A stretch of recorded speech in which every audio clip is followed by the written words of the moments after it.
Andito po nakalibing yung nanay ko, si Estelita D.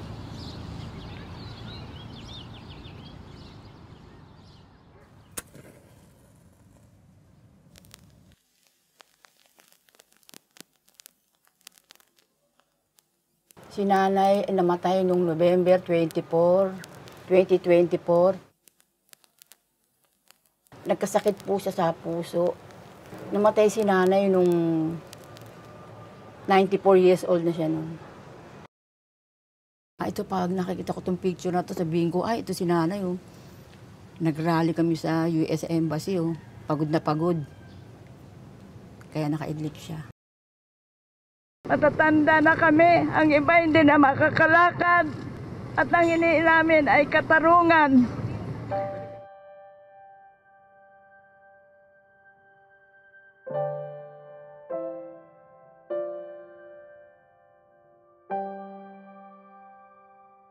Pinaawa ko sa nanay ko.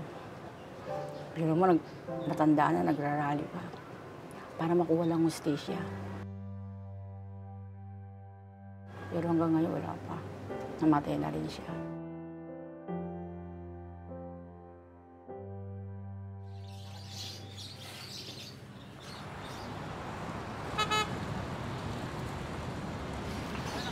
Ay Mare, ano tinda mo? Ano ba ulam niyo? Ula, amusal. Ay, Sa'yo. ay ito na lang. Okay, lagay na. Thank you. Bye-bye, ate. Bye-bye.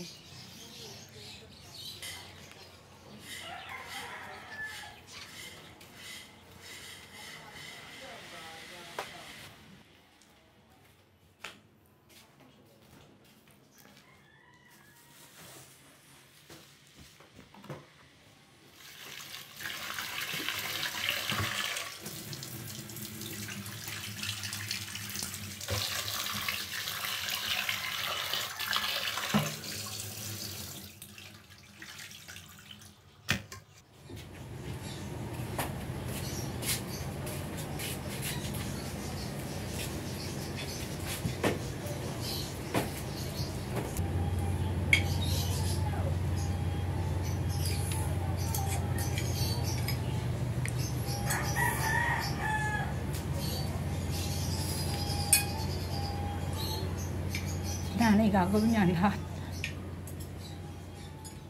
Para mapakain lang kami ng maayos. Nagtrabaho siya. Kasi iniwan kami ng daddy ko eh. 6 kami. Naghanap buhay siya. Sa gabi siya umuwi. Gigising niya ng alas 5, magtitinda niya sa simbahan ng bibingka. Hanggang gabi na yun, nagtitinda siya. Hanggat hindi na uubos yung bibingka. Hanggang madaling araw, inuubos niya yun. Para lang malaki kitain niya at makauwi ng pera.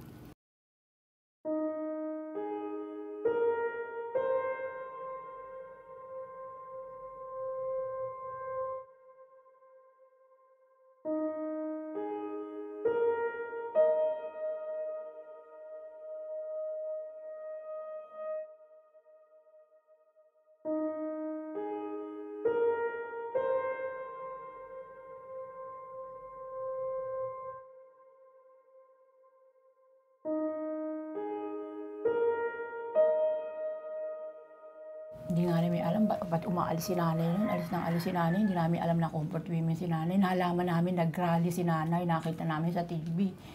Comfort women si nanay. Tapos nung, Nay, nakita namin kayo sa TV. Ano ginagawa niyo doon?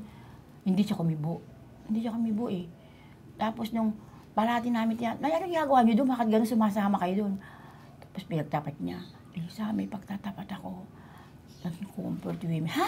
Sabi ko, hindi man ako naniniwala kasi si nanay gano'n, hindi na comfort women. Sabi ko, maniwala ka, oo, Lisa. Yung panahon lang nga po, galong-galong. Kinuwento niya sa akin na nahasa ako.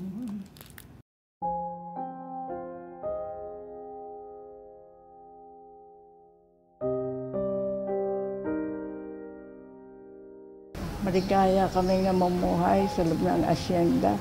Pero nung dumating ang Hapon 1942, nagbago ang aming buhay dahil ang ginawa ng garson ng mga Hapon. Pagkatapos ng pagbaba namin sa Central, Talisay, dinala ako ng isang hapon doon sa may bahay na may kwarto-kwarto. Pagkatapos, binalandra niya, itinulak niya ako papasok sa loob. Pagkatapos noon, hindi nagtagal. May dumarating na isang hapon. Nakap niya ako pagkatapos ginahasa ako.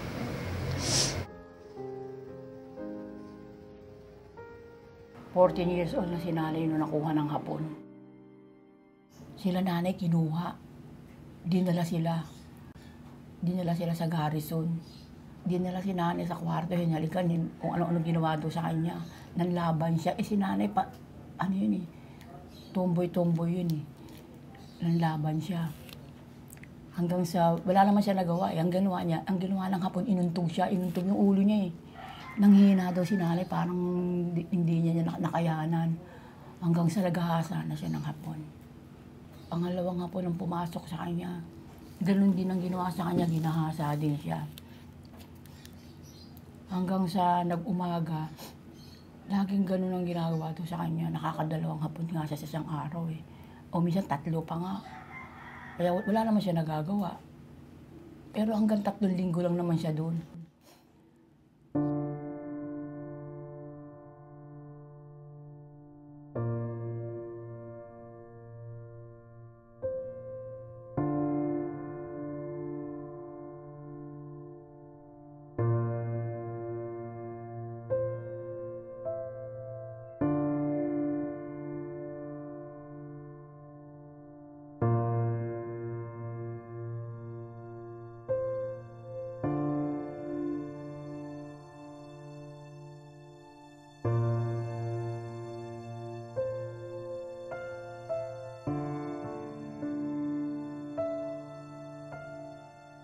Ilang linggo lang daw siya dun nung nakuha siya Malapit nang dumating yung mga kano Nag-iyakan yung lola at lola ko, nag-iyakan. Hindi nila akalain na buhay pa si nanay.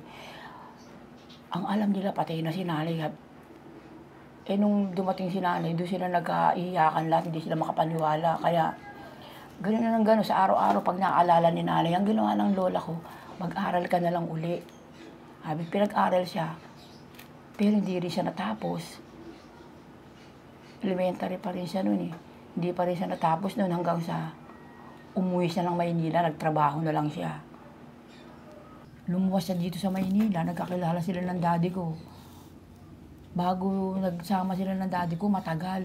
Parang ayaw pa nga ng nanay ko mag-asawa noon kasi nga, di ba, nung nangyari sa kanya. Pero hindi niya pinagtapat siya, daddy ko na naghahasa siya ng panahon ng hapon.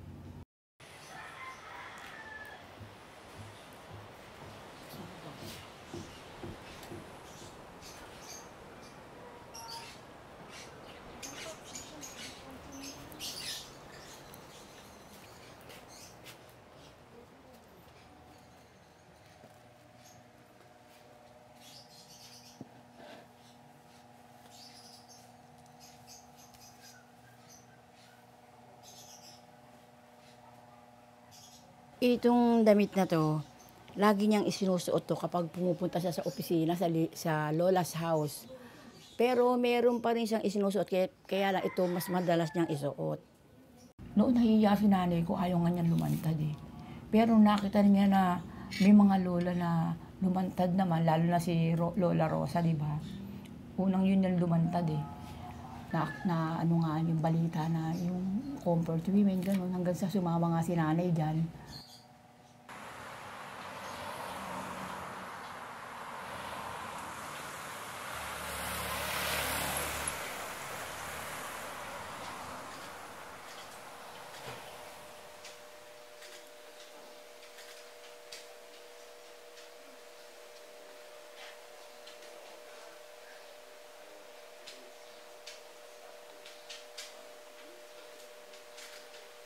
One time, she told me, I actually don't believe that I will achieve justice in my lifetime. But what I only want is that the young people do not experience what we experienced. I admire her personal qualities, yung tahimik, humble, at saka discerning, Pero at the same time, very, very committed dun sa struggle for justice. Until her deathbed actually, gusto pa rin niyang sumama dun sa mga activities, no?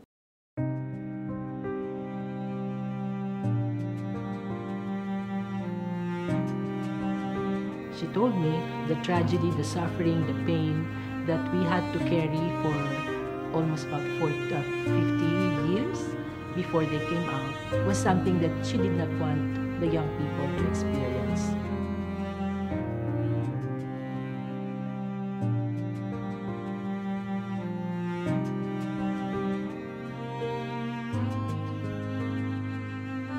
Nagsusuporta ako sa nanay kasi sumasama ako sa rally. Sumusuporta kami, doon pumupunta kami ng rally. Pag sinabing nanay na may rally kami, sama kami. Minsan nga, yung mga apo ko, sinasama ko pa yun. Ngayon, mga dalaga na yun.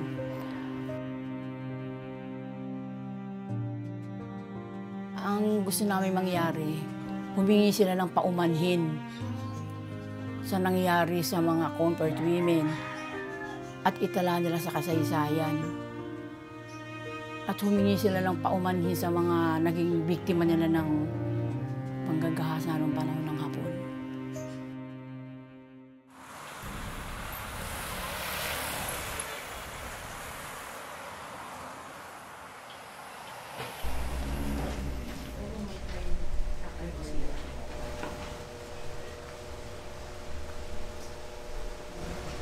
Sabi nila, marami nang nagbago sa katayuan ng mga kababaihan. Pero para sa amin, very little has changed in terms of how women are still regarded. For instance, yung question ng sexual violence, no, is still very common, still very prevalent in all of any part of the country. No? There are still no support mechanisms by which women victims can effectively ask for redress of their grievances when it happens to them. And there's still a war raging on. Justice for Filipino comfort women. Justice for Filipino comfort women. Justice for Filipino comfort women. Justice for Filipino comfort women. No to wars.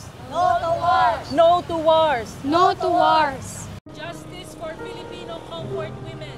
Justice for Filipino comfort women. Justice for Filipino comfort women. Justice for Filipino comfort women. Justice for